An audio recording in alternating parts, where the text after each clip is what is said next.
Hello students, my name is Shubham Yadav.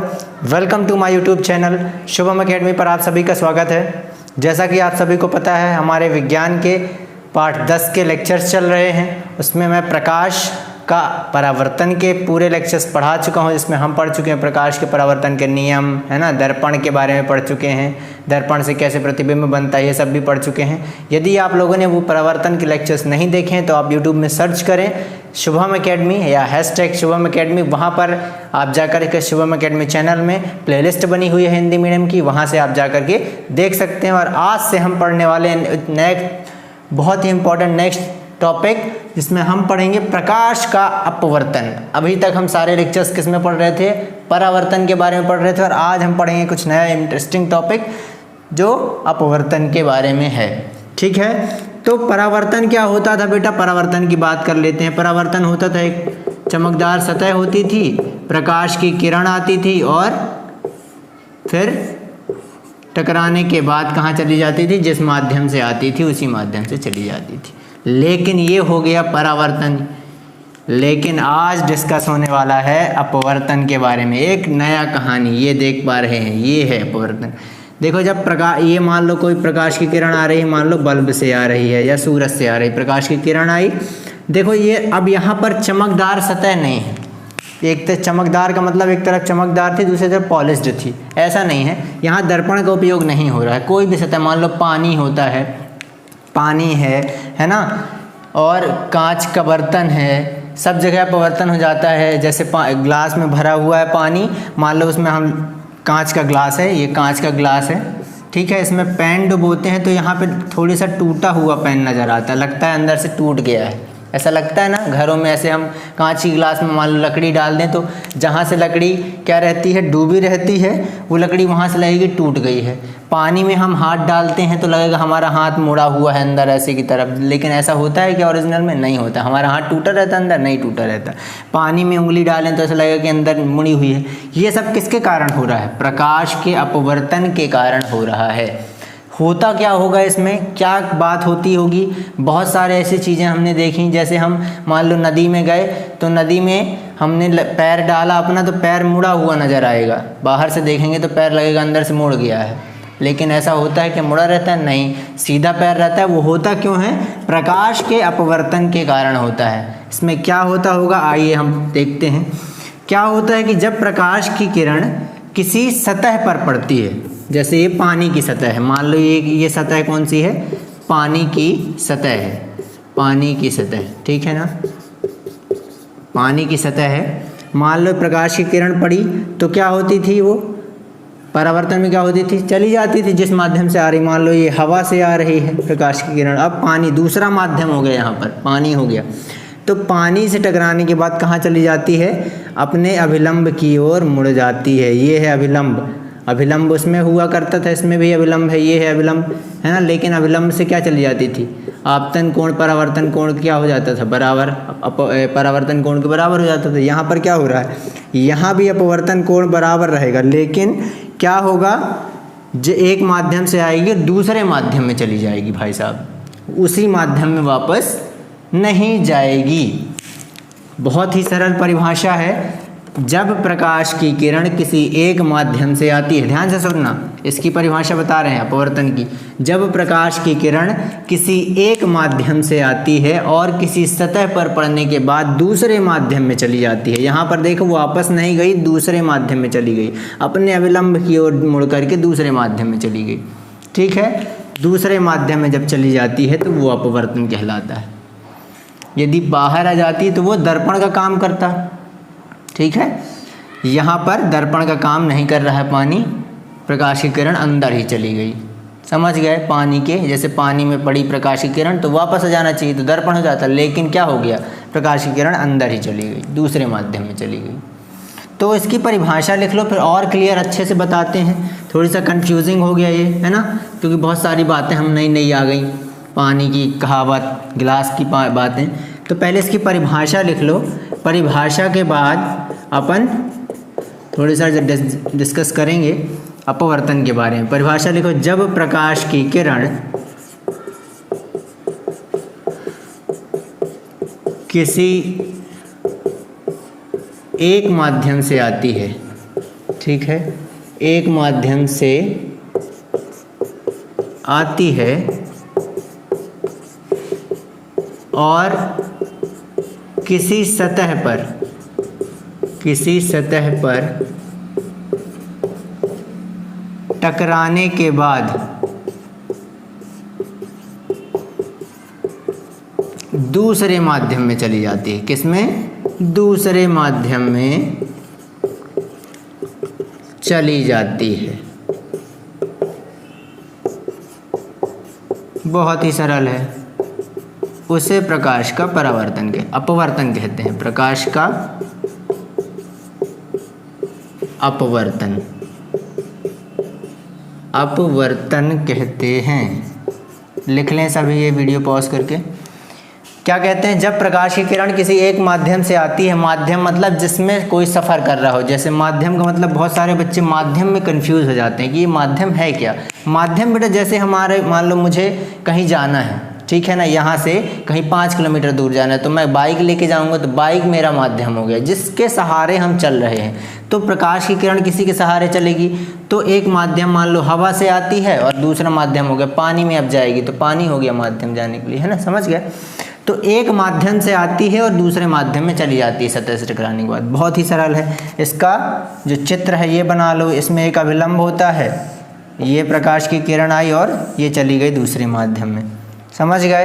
प्रकाश की किरण आई और दूसरे माध्यम में चली गई, वो क्या कहलाता है? अपवर्तन कहलाता है। अब ये अपवर्तन का थोड़ी सा डिटेल में डिस्कस करेंगे। ये बातें तो समझ में आ गई। उदाहरण के लिए जैसे लिख लो, उदाहरण के लिए पानी के गिलास या पानी के गिलास में डूबी हुई छड़,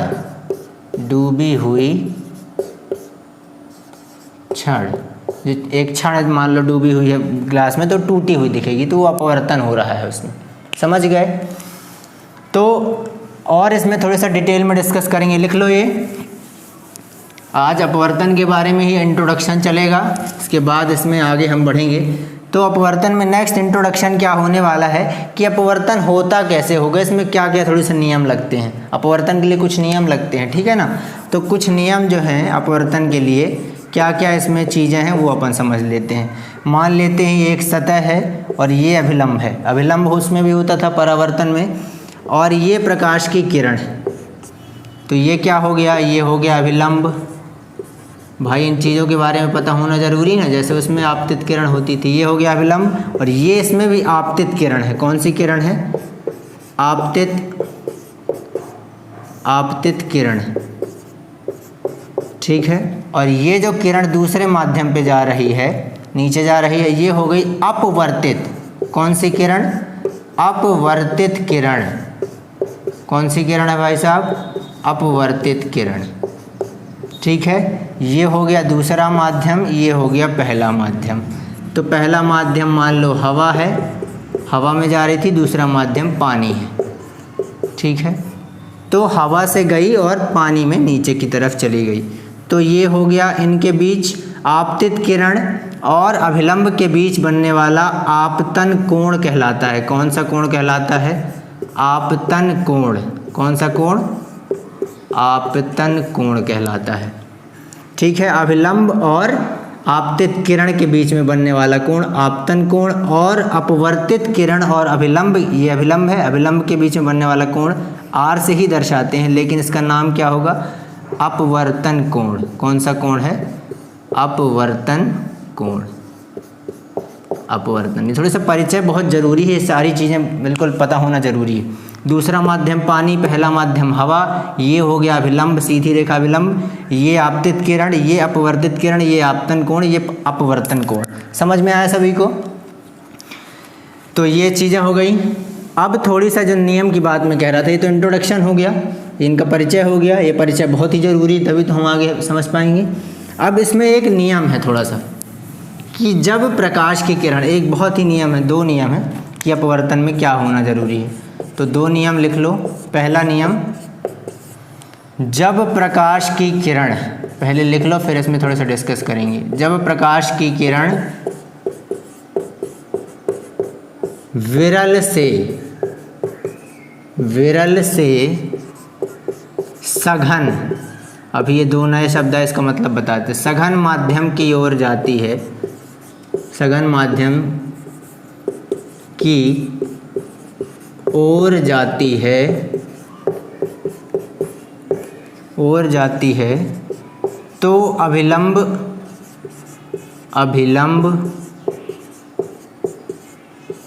की ओर झुक जाती है, ये हो गया पहला। ठीक, इसमें थोड़ी सा डिस्कस कर लें सघन विरल क्या है। अब तुमको नई दिक्कत आ गई, विरल माध्यम क्या है, सघन माध्यम क्या है ना। तो विरल माध्यम है जहाँ पे विरलता है, विरलता मतलब कम लोग हैं, सघनता मतलब जहाँ पे ज़्यादा लोग हैं। एग्जाम्पल के लिए बता रहा हूँ, लेकिन इंग्लिश में कहते हैं रेरर और डेंसर, जिसमें बेटा घनत्व ज़्यादा हो। घनत्व ज़्यादा कैसे होगा, जैसे मैं बात करूँ सघन माध्यम मतलब मोटा माध्यम, सीधा सा, जहाँ पे मोटा माध्यम हो, मोटा माध्यम जहाँ पे घनत्व ज़्यादा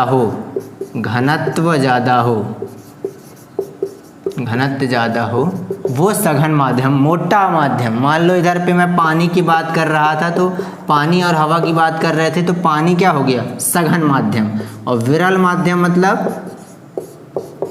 पतला माध्यम, मोटा पतला। तुम लोग को समझने के लिए मैंने पतला मोटा बता दिया। हवा पानी से पतली है ना, तो विरल कौन सा हो गया, पतला माध्यम। बिल्कुल यही बात याद रखना, मोटा और पतला, क्योंकि बहुत कंफ्यूज होते हैं बच्चे विरल और सघन माध्यम में। टीचर आता है पढ़ाता है, जब विरल से आती हैं तो सघन में चली जाती है, सघन से विरल, तो बच्चे कंफ्यूज हो जाते हैं कि विरल क्या है, सघन क्या है। तो विरल हमेशा याद रखना, दोनों माध्यम में जो मोटा माध्यम होगा, चाहे ऊपर वाला माध्यम हो चाहे नीचे वाला, एक माध्यम से आएगी दूसरे माध्यम में जाएगी। तो यदि दोनों में से मोटा माध्यम जो होगा वो सघन माध्यम कहलाता है, जिसका घनत्व ज़्यादा हो, सघनता ज़्यादा हो जहाँ पे, है ना। उदाहरण के लिए जैसे मैं बात करूँ पब्लिक, जैसे हमारे स्कूल में असेंबली होती है तो वहाँ पर सघनता रहती है, लोग ज़्यादा रहते हैं, घनत्व ज़्यादा होता है, तो वो सघन माध्यम हो गया। और हमारी क्लास में कम लोग रहते हैं, है ना, जहाँ पर हमारी क्लास में कम लोग, तो विरल माध्यम। तो जहाँ पे पब्लिक ज़्यादा रहे या मतलब मोटा माध्यम रहे। उदाहरण के लिए यदि मैं कांच ले लूँ, कांच और पानी दो माध्यम है, तो कौन ज़्यादा मोटा है, कांच, तो कांच हो जाएगा सघन माध्यम और पानी क्या हो जाएगा, विरल माध्यम। ठीक, यदि मैं उदाहरण ले लूँ हवा और पानी का, हवा और पानी, तो सघन बताओ कौन है, सघन हम बता देंगे पानी है, क्योंकि मोटा माध्यम कौन है, ज़्यादा घनत्व कहाँ है, पानी में, और ये हो जाएगा विरल। ठीक है, मैं बात करूँ यदि पानी और कांच के तो हो गया, और कांच और हवा में सब स्वाभाविक पता है कि कांच हो जाएगा सघन और हवा क्या हो जाएगी, विरल। तो सघन विरल समझ में आया, और पहला नियम समझ में आया कि जब प्रकाश की किरण विरल से सघन माध्यम की ओर जाती है, विरल मतलब पतले माध्यम से मोटे माध्यम की ओर जब जाती है तो अभिलंब की ओर झुक जाती है। ठीक है, ये आप लोग लिख लो, सघन मोटा माध्यम में लिख लो, फिर मैं उदाहरण बताता हूँ। देखो, अब मान लो ये चित्र बना हुआ है, ठीक है ना, तो ये विरल है, ये विरल माध्यम, ये विरल और ये सघन। ठीक है, सघन मतलब मोटा माध्यम। तो कहाँ झुक रही है, अभिलंब की ओर झुक रही है। कहाँ झुक रही है, अभिलंब की ओर झुक रही है। समझ में आया सभी को, विरल से सघन में जाएगी तो नीचे की ओर झुक गई। ठीक, अब दूसरा नियम लिखो, दूसरा नियम लिखो, जब सघन से विरल की ओर जाएगी। दूसरा नियम है, जब प्रकाश की किरण, ये चीज़ें बहुत बेटा क्लियर होना ज़रूरी है, जब प्रकाश की किरण सघन से विरल जाएगी, सघन से विरल, तो सघन से विरल की ओर जाएगी तो अभिलंब से दूर भाग जाएगी, अभिलंब से दूर हट जाएगी, दूर हट जाएगी।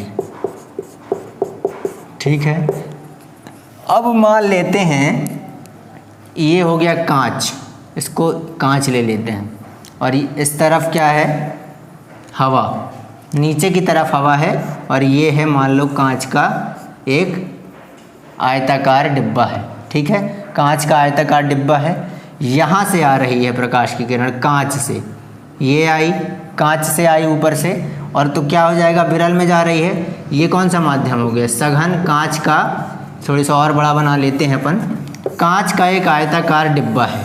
ठीक है, तो सघन माध्यम हो गया, तो कांच से अंदर की तरफ आ रही है, अंदर से कांच की तरफ आ रही ना, ये कांच से आई, और अब विरल में जाएगी, हवा में जाएगी बाहर, तो किस तरफ चली जाएगी, दूर हट जाएगी। नीचे नहीं झुकी ना, कहाँ चली गई, दूर हट गई। ये अभिलंब है, अभिलंब से किस तरफ चली गई, दूर चली गई, दूर हट गई। यदि यहाँ पे सघन से देखो, समझ गए, सभी को समझ में आया बेटा, सघन से विरल की ओर जब जा रही है तो क्या हो गई, नीचे ना झुक करके उस तरफ चली गई। समझ में आया, ये बहुत ही ज़रूरी है, ये बेसिक बातें बहुत हमको क्लियर, बच्चे बहुत कंफ्यूज होते हैं इसमें। जब विरल से सघन में जाएगी तो अभिलंब की ओर झुक जाती थी इस वाले उदाहरण में। ठीक है, ये देखो, ये अंतर है ना, एक झुक गई है और एक उस तरफ चली गई है। ये कांच का डिब्बा है ना, कांच का आयताकार डिब्बा है, और ये इस तरफ हवा है, तो हवा विरल है, कांच सघन है, तो सघन से विरल में जा रही तो दूर चली गई। अब यहाँ हवा था और यहाँ पे पानी था, है ना, तो पानी में नीचे की ओर चली गई, मतलब कांच भी होता तब भी नीचे चली जाती, कोई भी सघन माध्यम हो। तो ये बातें आज के लिए बहुत इम्पॉर्टेंट थी, और आज के लिए यही इंट्रोडक्शन बहुत इम्पॉर्टेंट है। आई होप आप लोगों को समझ में आया होगा। इसमें कोई भी कन्फ्यूज़न है इस लेक्चर में तो आप मुझे कमेंट करके बता सकते हैं। और यदि आप लोगों ने इससे पहले के लेक्चर्स नहीं देखे जिसमें हमें परावर्तन पढ़ा रहा था, तो सर्च करें यूट्यूब में शुभम एकेडमी, वहाँ पर प्लेलिस्ट बनी हुई है, वहाँ से जाकर आप देख सकते हैं। ठीक है, थैंक यू वेरी मच।